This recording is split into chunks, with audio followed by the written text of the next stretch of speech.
So, welcome everyone. This is Michele Theberge from themindfulartist.com, and I am so delighted to bring Bari Tessler to you.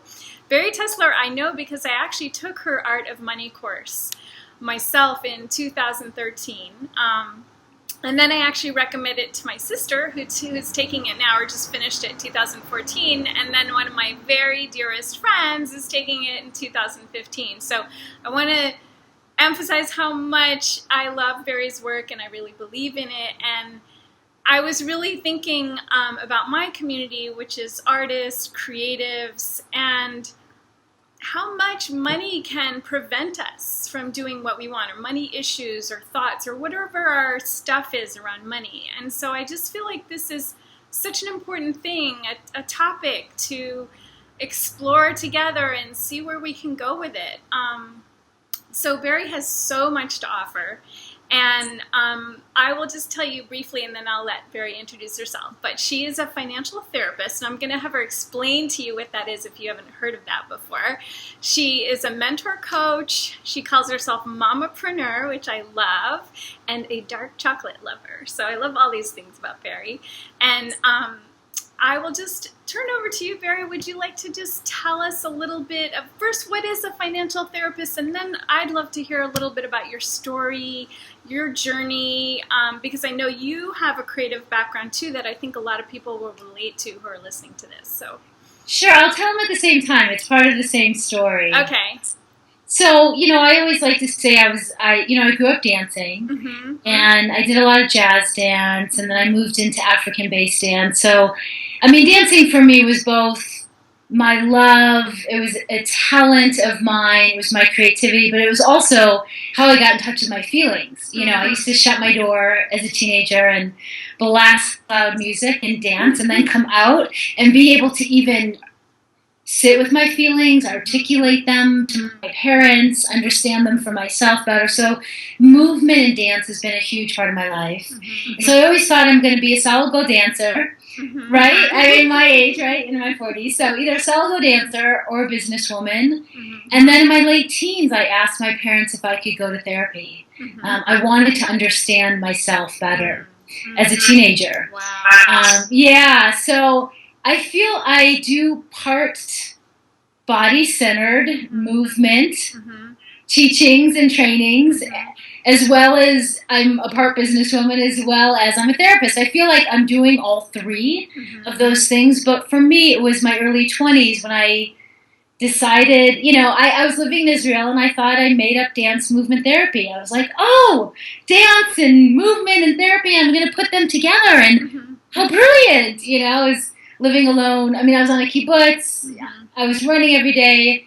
And I wound up traveling to Jerusalem and realizing I didn't make up anything, that there's graduate school programs in somatic psychology and dance movement therapy. So I went to graduate school in my 20s as a young 24-year-old and spent almost a decade just steeped in my own work. When you go to the graduate program that I went to at Europa University, you have to be your own case study. So we had to do a lot of our own deep work, which I think is really the only way to become a therapist. We did some wild and wacky stuff, movement and music and art therapy. Even though my focus was movement and dance, we touched on all of it. And so I spent my 20s working in hospice and the mental health field, and in graduate school for a long time, writing that thesis on women and ritual and rites of passage. It took me a long time to do that work. And then at some point my school loan came due. And, it was my oh my God, I'm either going to, literally, I had this thought, I'm going to leave the country. And I'm going to travel forever. Why not? That's a good idea. I like to present myself with a smorgasbord of ideas and go, okay, no, yes. So the school loan was this huge epiphany for me that had me realize, wait a second, what is my relationship to money? Do I even have one? Wait a second, they left this out. This was a huge missing piece, not only in high school, of course, in grade school, in undergrad when I was studying history and women's studies, But in my graduate program, to become a therapist, we studied every topic. Yeah. Body, health, sexuality, creativity, gender, God, spirituality, on and on and on. We never, ever talked about money, which is just crazy. We touched on, starting a private practice a teeny bit, but really starting a business, starting a private practice, learning the bookkeeping, dealing with the numbers, our entire relationship to money, let alone sitting down with couples. It's the biggest issue on the forefront. It was just completely left out. So, so it just became so obvious to me. I thought I was I was still dancing, and I was working in hospice and leading authentic movement groups. But I thought I would do more work around body and health and sexuality and food, and then all of a sudden it was like money's the doorway. Like money is the doorway, no matter what economic background you come from, no matter what family of origin you come from. All of my creative folks, that's my community as well, like tons of artists, tons of creative entrepreneurs, creative folks. We've done so much work on ourselves in so many ways, and money is still simply the last frontier. The last frontier to be brave enough, to be courageous enough to take on. And so I did it for myself, and will be for the rest of my life. And I'm just about to hit 46, and in 2001 I basically began my financial therapy work. And so to go back to one of your original questions, my husband came up with the name financial therapy. At the time, there was one other woman in Canada using that term. So there were some women who came before me in the 90s, some older women that are mentors and colleagues of mine, but I was at the forefront of the financial therapy movement. And for me, I'm a financial support team, and we all need one, and we can talk about that more. We may have a bookkeeper, we may have a financial coach, an accountant, a financial planner, an estate planner, on and on. And I think we all need financial therapists as well. So for me, most financial therapists do regular traditional therapy, right? But they're looking through the lens of what is your relationship to money. Okay. And what's your emotional relationship to money, your psychological relationship to money, your spiritual relationship to money. And I like to add in two more things. The practical, because I found a way to have a lot of deep meaning and playfulness and fun, which we can talk about, and make it really creative. And I used to think this world was boring and dry, and I wasn't smart in that way. I couldn't use that side of my brain. I was just a creative person. So we'll talk about that more. So I fell in love with bookkeeping. So one of my first, it sounds impossible. I should put a warning. You may actually really fall in love with this whole tracking thing and getting clear. And so, we can talk more about that, but that's one of the pieces that I fell in love with, the clarity of it, with organizing of it. I renamed categories so they're creative and fun. We can talk about that more. The other piece for me is the somatic piece. Yeah. So while I love doing the deep money healing work and looking at your money story and your strengths and your challenges and unshaming around money, I love the practical parts. I love money practices, which we can talk a lot more about too. And then the somatic piece is kind of what I bring into being a financial therapist. So I'm a somatic financial therapist. How about that? So as you know, we bring so much body tools and check-ins and practices. Yeah.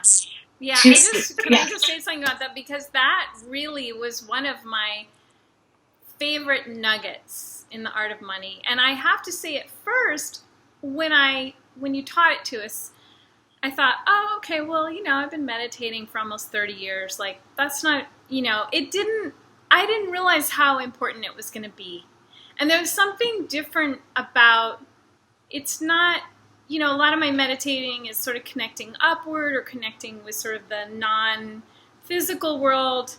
but like just grounding it in the body. And the body has so much wisdom and it has so much to tell us.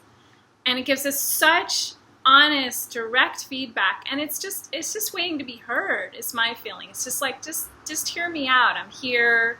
This is going on. Like, just be with me right now. And I'm still, I was just thinking as I was preparing for this interview, I need to remember every time I do a money date to put in my calendar body check-in next to money date. Because sometimes I forget. I still forget. So I'm still incorporating that. But I just want to share what a profound tool that's been for me. And thank you so much for that. It's really shifted my money practice, you know, and even calling it a money practice has been a whole new thing for me. So I love that about what you teach. So can I just step back, because I just as a person who's so curious about how we are in society and as a whole, like, how do you have any thoughts on why it is that even in an institute like Naropa that touches on every topic, gets its fingers in every topic, why is money still out there for a lot of us? Why is it not here? Like, do you have any thoughts about that? Like, what? Yes, I do. I mean, I think about this stuff all the time. I mean, I certainly go to economists and visionaries and folks that like think more on a macro level, and I go to them because that's not how my brain works. I'm much more like, give me the solo person, the couple, the family, the creative entrepreneurs. I like to get in there. So a few thoughts. One is that our system clearly needs to change. There are some things we can keep with it, but there's just things that need to change with our overall economy and our systems. So, I mean, there's a larger picture of that, right? That's going on. And then there's the shadow of this. And then this is a human construct. This is something that was created as a form of exchange.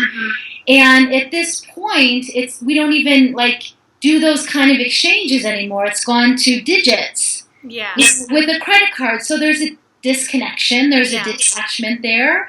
There's also there's a beautiful movie called Money in Your Life by Katie Teague. And Katie Teague, fellow psychotherapist turned filmmaker, she interviews all the macro money thinkers out there. And the movie doesn't leave you hopeless. It leaves you with, we're all in this together. We are evolutionary at a huge transition at this time. And for many years, money has replaced God for many people in our culture. It's time to undo that. And it's just a gorgeous film, right? So to just really help us say, like, we get to create the next story. We get to create the next story. We get to say, this is how money was created at the beginning. This is where it's gone over time in history. This is where we're at right now. There's some crazy stuff going on.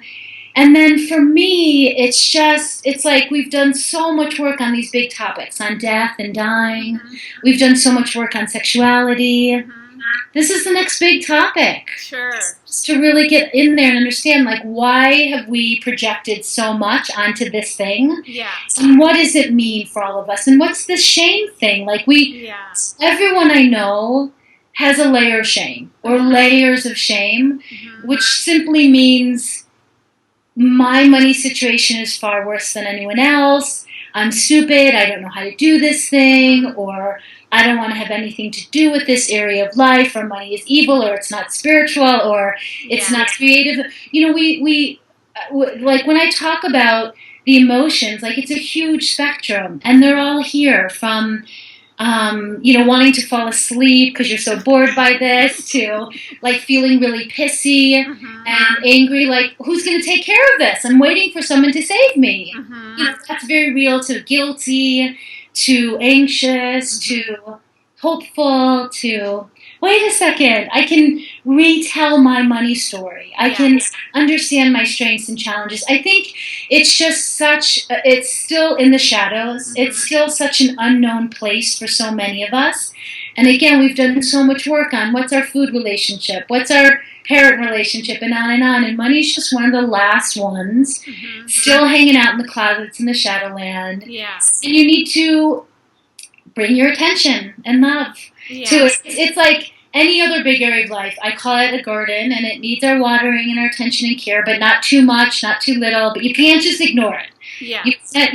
So it's one of those areas that we've projected so much on. There's larger systems that need to change. Things have been set up and so that we are not educated at all in these essential life skills, and that's all changing. So those are a few with thoughts on that. I love it. And I would like to share that name and a link to some information on how people can find that movie. So I just want to tell people that we're going to have some links on that because I want to see this movie. I don't know if it's out yet or if it's something you can watch online or something you can go online. Okay. Great. Good. Yeah, that's for the macro. That's for the macro. The macro. Yeah. But I'm interested in that too. And I think there was a little light bulb that went off as you were talking about the macro. And saying, there's some things that need to change. And it made me think of your values-based bookkeeping. I thought, okay, there's like a connection with the macro and the micro here. Because our economic system is based on certain values that aren't covering everything, like the earth, the natural these things don't have a value. A lot of like a mother's care doesn't have a value in our economic system.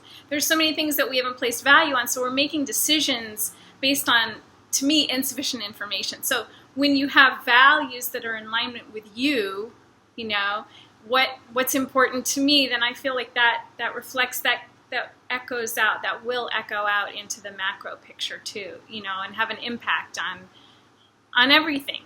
It does, and that's where I work, from the internal out. Yeah. So, when I first started studying bookkeeping and I was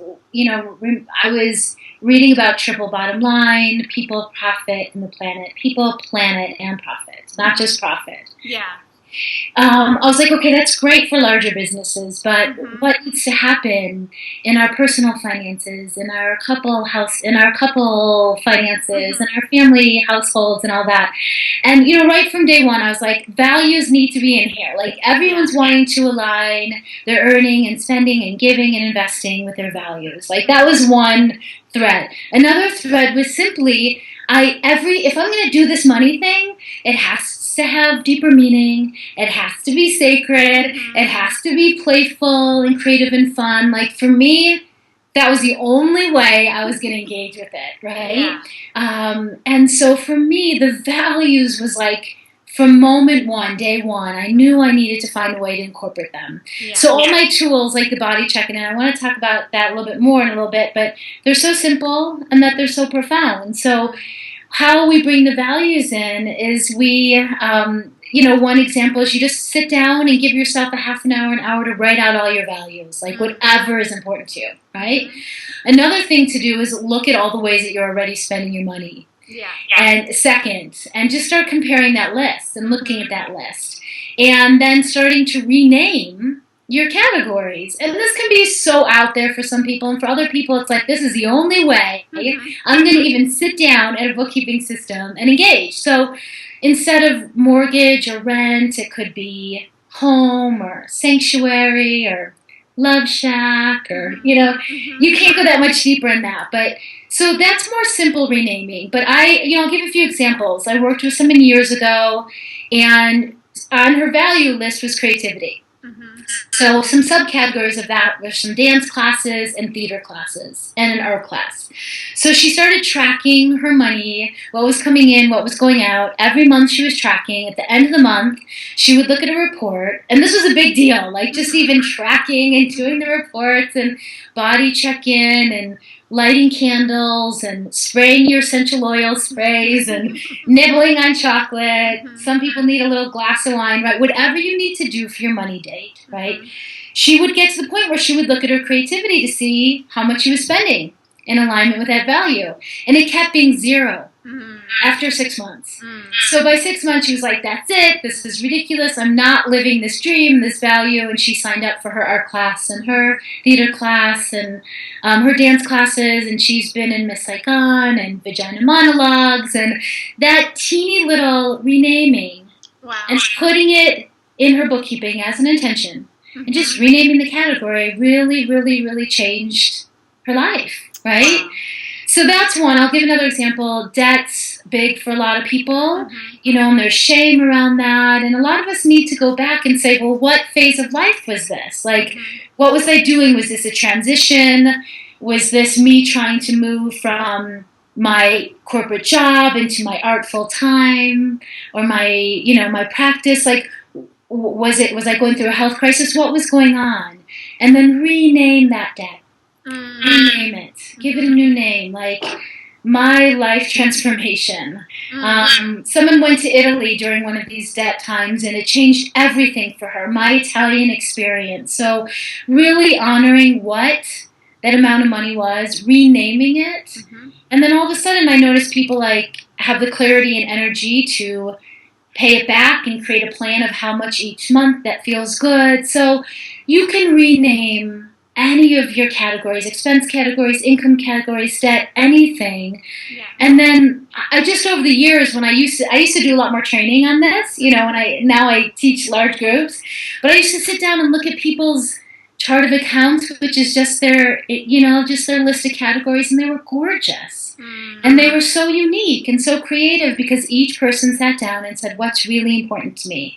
Having a healthy body, traveling, living a creative life, on and on and on, and that all gets in there. And then you get to see, are you on track with your values? Where are you not? What's important to you? What's not? And it just makes it richer and fuller and deeper. Yeah. Yeah.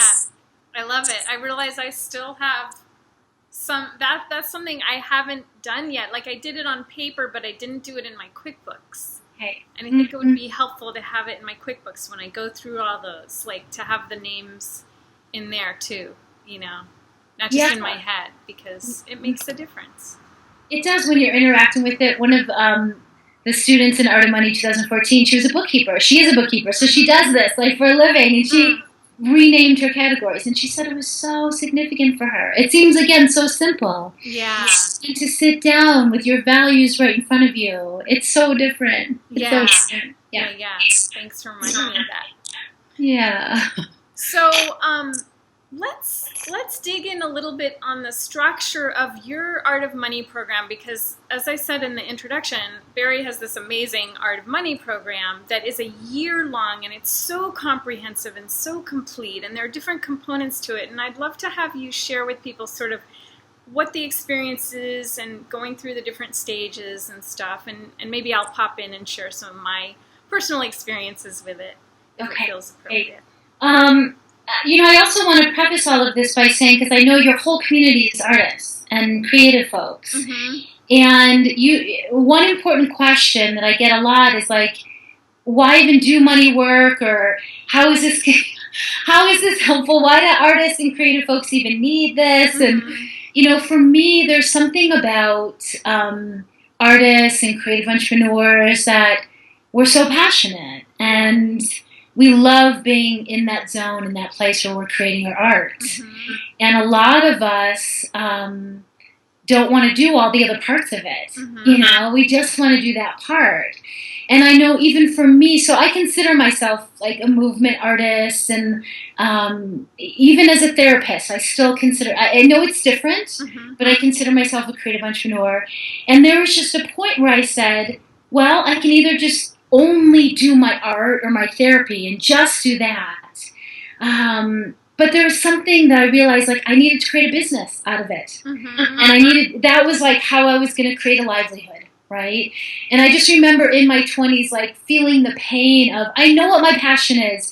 I know what my superpowers are. I know what my gifts are, but I have no idea how to craft this into a business model, how to price things, how to offer my services, how to go, hey, hi, everyone, this is what I'm doing. So it's like all of that, like, I have no idea how to create a life and livelihood out of my superpowers and my work is what led me also down the path of learning about money from all different levels. And it led me to creating this year-long program, because I had taught the Art of Money in every single format for a decade.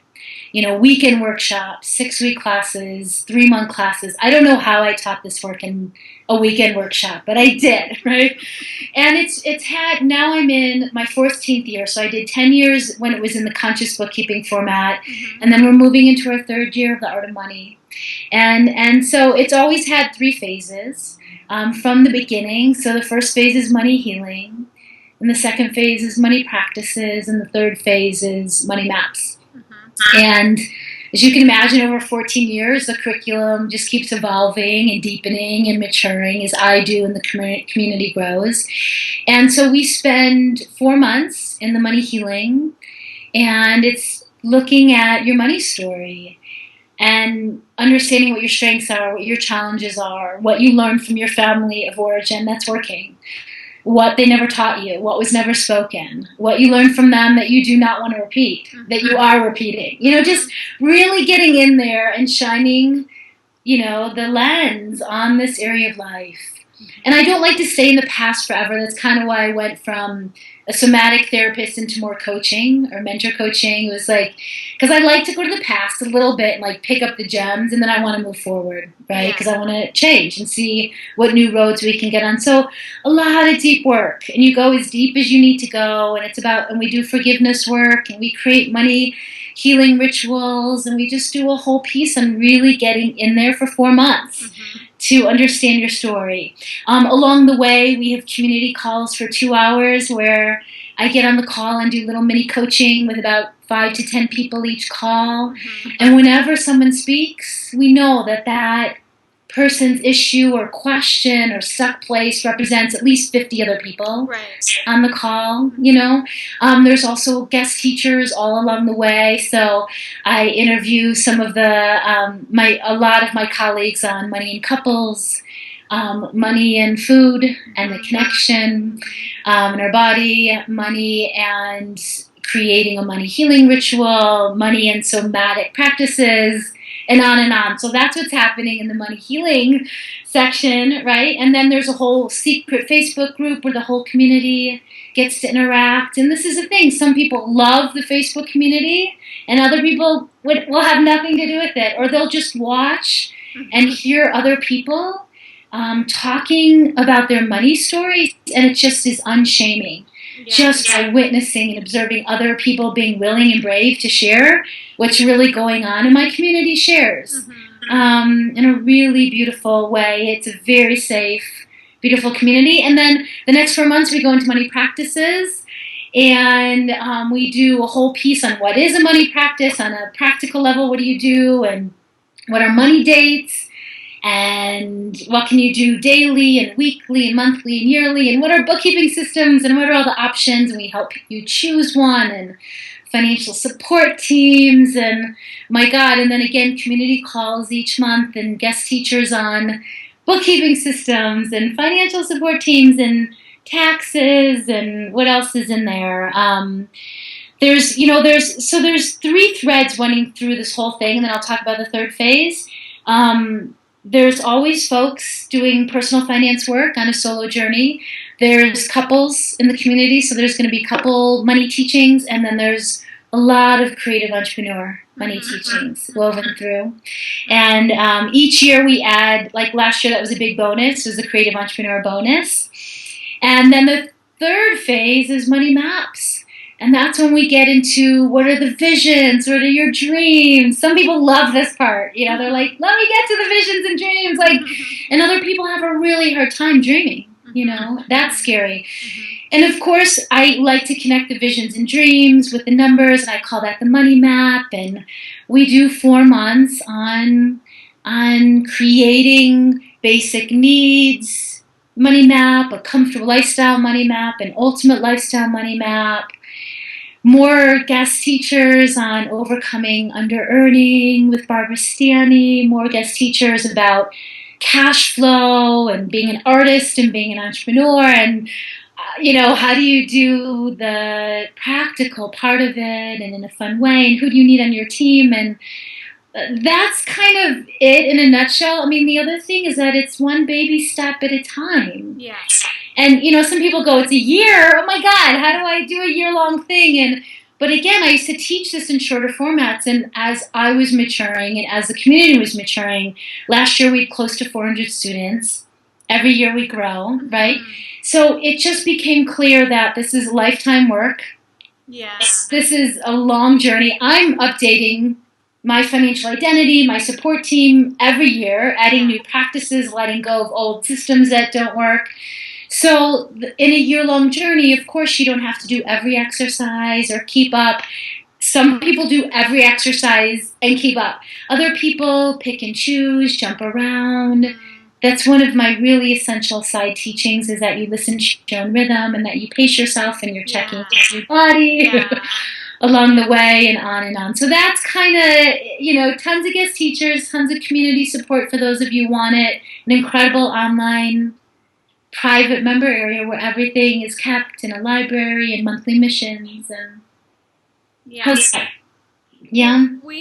when I did it, we had so many great guest teachers, and I loved that. I mean, you really brought in such top-notch people and so many rich teachings. I remember the money in couples, and we got to do that little test on like what's your money type and what's your partner's, and just knowing that, you know what I mean? Like, I don't think hardly ever do you get a couple where they're the exact same money type, right? And so it's just like something you're always going to have to negotiate if you're in partnership. It's like, how does this person handle money? How does that person? And just to acknowledge it instead of be battling each other, like, you should be more this way, and you should be more, stuff like that. And the other, I just want to acknowledge how wonderful you are about making everyone feel okay with where they are in the course and in their own money journey, So it's very inclusive. It's a very safe space for anyone, no matter where they are. And my own experience, it was interesting because I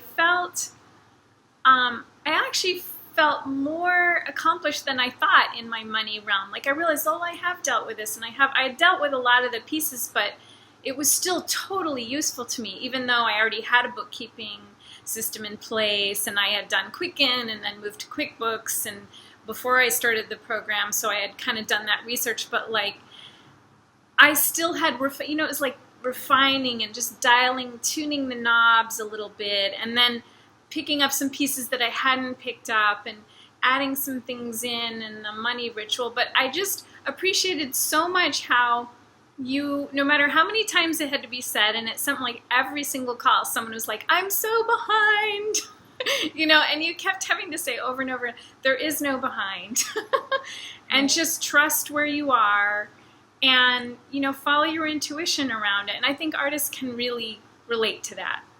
Some people don't work so well with like a format that someone else puts in, but just to know that you can pull from here and pull from there, and it's your own painting, right? Your money journey, you get to paint it the way you want it, and just that the information is there for, I can go back and listen to any of those lectures, and there's one that's on my list that I want to listen to again, and I can go back and get that info again and revisit it, and there's no rush. I mean, it's nice to have the group and the format and to go month by month, but at the same time, there's no wrong way to do it.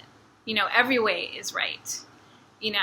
There's so many points that you just said that are important to me. I mean, yes, it's designed in an order, and I've thought about reversing the order. I've thought about, let's just get some practical already and forget the therapy or the the deeper work.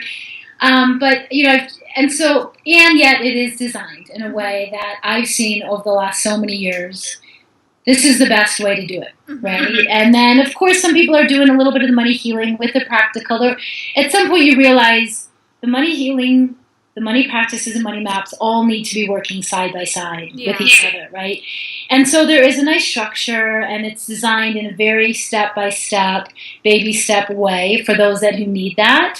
And then it's so essential that as creative folks, as artists, that the intuition that we're bringing to so many other areas of our life, that we bring it to our relationship to money as well.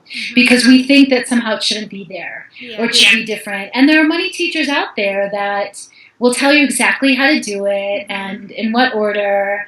And that's not my way, obviously. I mean, this is, for most of my folks, it's very emotional.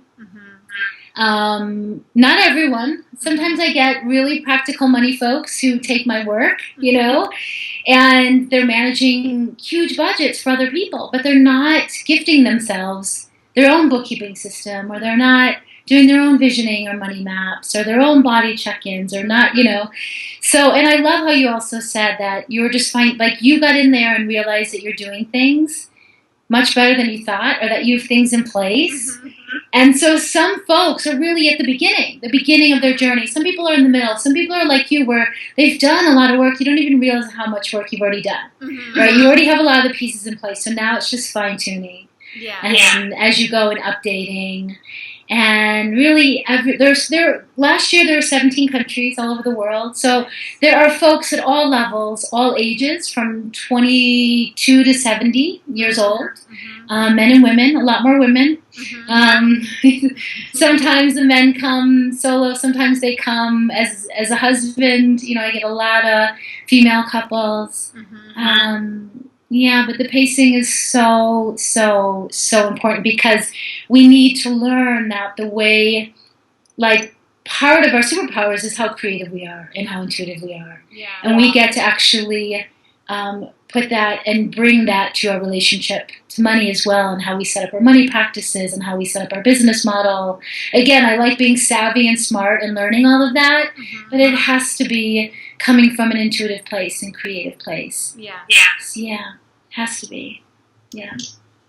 I want to share a little nugget, and you touched on it, but I want people to go away from this interview with something super practical that they can put into place, like today, tomorrow, next week, and that is the money ritual, or the money practice. And I'll just say how I do it, which is it's nothing super fancy or elaborate for me, but I'll explain mine, and then I want you to tell maybe a little how you teach it or how other people might put it into place. But one of the big shifts I had that helped me so much, because I've never been a huge fan of bookkeeping. I love that you fell in love with it, and I hope someday maybe I'll have more love for it. But what really helped shift it for me is to turn it into this wonderful practice and something special, and calling it a money date was like step one, like a beautiful thing. So I put it in my calendar, money date. And one thing that in my personal case helped me a lot was really tracking how much time I was spending. And because I'm bookkeeping for my own art business, and then my husband and I are joint business, there's actually a lot of time I need to put in each week. And I was resisting that. And it made it worse. It made it harder, because then it would pile up, and then I'd resent it, and I'd feel overwhelmed and frustrated. So once I started to track each week, like, this is how much realistic time, then I plotted it into my calendar. And then one of the things that I do is I play some very meditative music. So my favorite is some kind of Tibetan singing bowl. So I'll have that on in the background, and do the body check-in, just be, and then for me, there's a spiritual aspect to it too, like connecting. I'm not sure what I'm connecting with.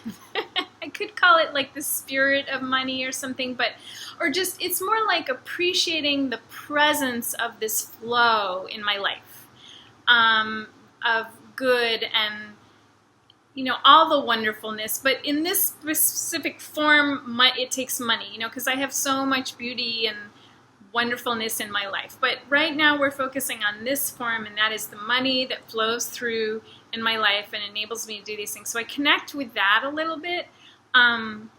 So just get to the deeper thing, instead of like, okay, I got to get these things in, and these, check off these and balance these accounts. It's like, no, what's the bigger picture here? I'm connecting with this flow that I can be so appreciative of in this moment and really be with. And then,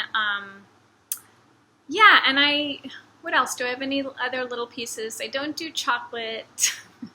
I don't, because I get too distracted by the chocolate. All I want to do is eat the chocolate. Just like, get you ready. I'm like, I might have a little tea or something like that. But the music helps me enormously. It just soothes me and calms me. So, I just pick some music that reminds me of meditation, like those singing bowls. It just brings me into that really centered sweet place that I like to be in. So that's my version of the money practice, money date, money ritual. So tell me how you teach that, how you introduce it. Is there something you want to add to what I said? Well, I love hearing yours because I don't always get to hear the nuances, the details, or everyone's practices because it's such a large community. And I love hearing like how everyone translates it, because what I'm wanting is that everyone craft and create their own money practice for whatever is going to work for them. And you might need to experiment and do trial and error and like explore, like what's going to work. Like, is it 5 minutes a day for the first month? Is it 15 minutes every few days? Is it 30 minutes Monday and Friday? Do I need to schedule it in? Does it need to be totally spontaneous? Like, how, and it's really, you just have to experiment and explore. But money practices for me is like, this is the garden. This is the garden of our life, and it needs our attention and care. And so how are you going to set this up? So I like to call it money dates, as you were referring to, and how lovely. Or come up with your own name that works. So schedule or have spontaneous money dates, right? And in your money date, you're describing my husband, the way my husband does it. So he has Tibetan bowl singing, music. And for years he was like, I don't like this. And I'm like, oh my God, like here I teach this. And my husband hasn't fallen in love with this part of it, But he finally made a connection a few years ago and started seeing it and relating to it as a meditation practice. And he's also a meditator. And so that just really shifted something inside of him. And he took over our bookkeeping, which I had done for years and years and years. So also I did my own bookkeeping for years and then just handed over the business books to a bookkeeper last year after 12, 13 years. So that was amazing. Yeah. So I think also as artists, creative people, I used to say, we all need to learn this. And I used to be kind of rigid about it because I would see people handing over their bookkeeping too soon, and then there'd be messes and and they wouldn't know what's going on, and it's their life, and it's their business and their money. But I'm not as rigid anymore, but I still say, please learn it and do it for at least 3 months or 6 months or a year, and then pass it on if you want. So to come back to the money date, I like candles. Let's see what I got going on. I have my essential oil sprays. I spritz them all over. I have my rocks over there that I get out and hold. Those are really important to me. They're on my bills. I have my dark chocolate. Sometimes I play music, right? And then money dates are also, it's like body check-in number 1. So as you're saying, you're going to add a little note to yourself, note to self. I want to leave people with a body check-in and money practices because body check-ins can happen in our money dates and money practices when we sit down to look online, to look at our numbers, to go to review our numbers at the end of the month, to reach out to a new accountant and interview them, and on, right? Those are all the practical things that can happen in money date, right? We can call the bank and find out, why is this happening, or what's this funny charge, or there's all these practical things to attend to, and they don't take that much time. If you wait months and months, then it's horrible. Then, or you wait until the end of the year, and then it's days until you add up all those receipts and send that over to the bookkeeper. That's, if you do it in small bite-sized chunks and little money dates as a practice, and you breathe into it, it's really, really, really different. So the body check-in is simply just stopping and pausing and asking yourself physically what's going on, sensations, what's going on, emotions, how many are here, who are they, what are they, what's going on in our breath, how deep is it, how shallow, how full, any images across our screen or words, those are just a few of the layers that I like to look or be curious as I'm saying, okay, what's going on? And body checking could be a minute, it could be a few minutes. So body checking is great at the beginning of a money date. It's also incredible when you're going to have a money conversation with your honey. Before the money conversation is going to happen, during the money conversation, after the money conversation. And we don't always remember, but sometimes we're in the middle of the money conversation and it's heated and you're like, oh my God, body check-in. And it helps. It just helps to settle, to get present, to just witness what is going on, right? Body check-ins can be brought to all the daily money interactions that we have, when paying bills, when telling our clients, how much a painting costs, when, going to the grocery store, and on and on and on, and reviewing our numbers. So I would say, step one, welcome some body check-ins in your life and just get curious. And for me, it helps you center, but it really brings awareness to your money story. Yes. It really brings awareness to your money story. From there, then understanding can come. From there, changes and new roads, can happen. But the awareness is huge in the first step, and that's the body check-in. Yeah. And then to come back to the money dates, there's the body check-in, which for me, is more of the emotional terrain. Like, how am I doing with my relationship to money emotionally and psychologically right now? And the body check-in is a tool for that. Then the practical pieces are, as we were saying, going online, looking at your numbers, calling a new accountant, adding a new person to your team. It's also looking at your numbers.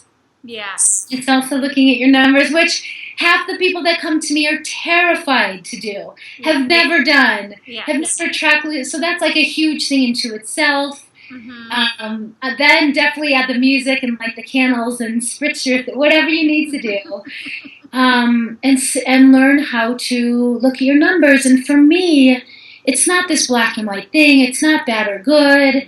It's an incredible learning tool. So add huge doses of compassion, huge doses of love, and look at those numbers and learn from them.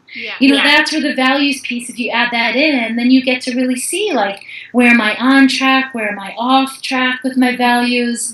Where am I earning more? Where am I earning less? What's working?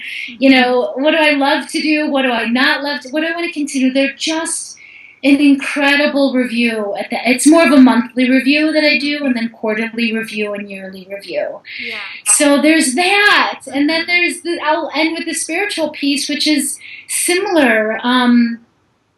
For me, the spiritual piece happens not so much on my little money dates.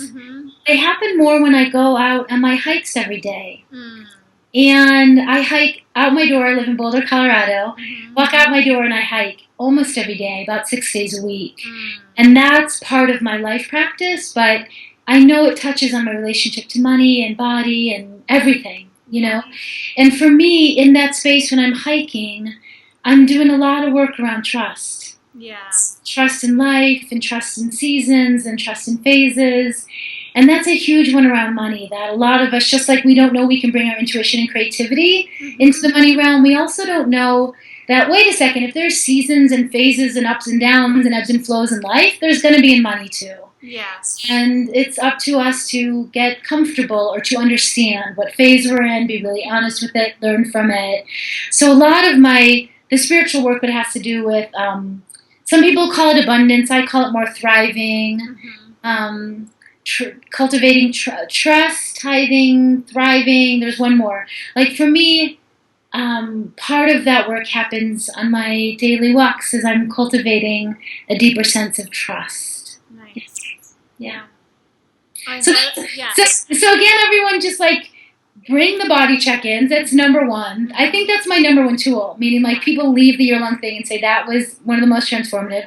Number two, start playing around and crafting a money practice and set money dates for yourself and rename things and light some candles or have a little glass of wine and get out those numbers. And, people are afraid to look at the numbers because they think, one, they're really low, or I'm going to find out I'm hemorrhaging, or I'm going to find out, or as though there's someone who's going to tell me I'm doing it bad and wrong and I need to be spending my money in a different way. And it's none of that's true, right? Or maybe you are hemorrhaging, but until you look, nothing's going to change. And if your numbers are low, the only way to actually move through a money ceiling is to start actually getting in there and playing around with them, And then there's also people have all sorts of ideas of why they don't want to look at their numbers. The magic's going to stop, the flow's going to stop, and everything. But I'll tell you, when you really get in there and start integrating vision with dreams and creativity and the numbers, that's really magical. Yeah. Yeah.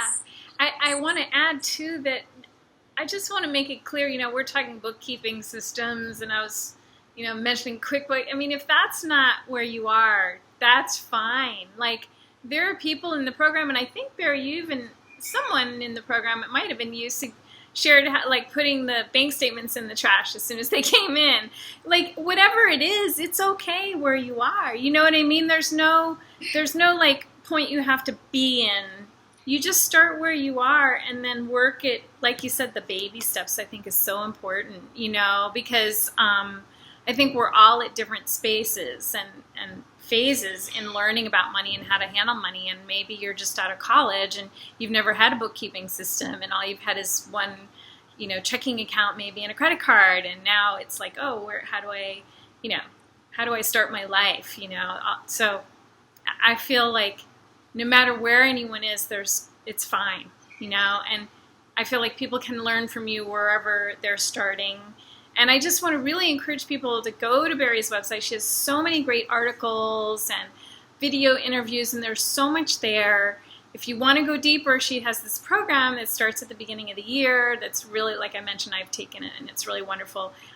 Wherever you jump in, I just really encourage you to give that gift to yourself, especially if you're an artist, because I think there's, I did a video about the starving artist myth, and I just touched on that. I didn't go too deeply into it, but I feel like so many artists are touched by that kind of cultural myth, that in order to be a creative, that means that you're not going to thrive, that somehow those things are connected, which, when you look around at artists, there are a lot of artists who are thriving magnificently, and it doesn't make sense, but we do, a lot of us have that in us, and often use it as a reason not to pursue the creative passion. And I feel that's really sad to me. That's what I've dedicated my life to, is helping other people to pursue their creative passion. So if money is a piece of that for you, then I just encourage you to sort of start wherever you are, and just